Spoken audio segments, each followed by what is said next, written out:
السلام علیکم ورحمۃ اللہ وبرکاتہ۔ ناظرین، آپ دیکھ رہے ہیں اسلامک اسپیکس 72۔ میرا مقصد ہے روزانہ نئی اسلامک ویڈیو آپ حضرات کی خدمت میں پیش کرنا۔ بات کو شروع کرنے سے پہلے اگر آپ میرے چینل پر نئے ہیں تو چینل کو سبسکرائب کیجیے اور بیل آئیکن کو کلک کیجیے تاکہ ہر نئی آنے والی ویڈیو بغیر تاخیر کے آپ تک پہنچ سکے۔ تو چلیے چلتے ہیں آج کے عنوان کی طرف۔ آج کا عنوان یہ ہے کہ حضرت عزیر علیہ السلام کون تھے؟ نمبر 1 صحابی، نمبر 2 ولی اللہ، نمبر 3 پیغمبر۔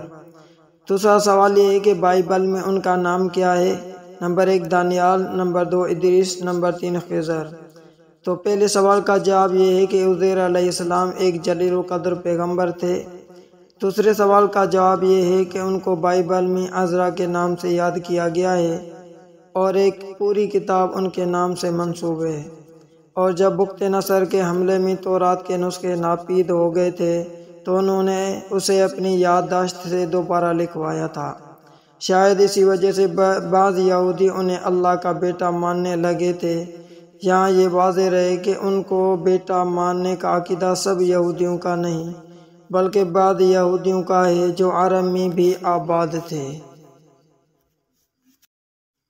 بسم اللہ الرحمن الرحیم۔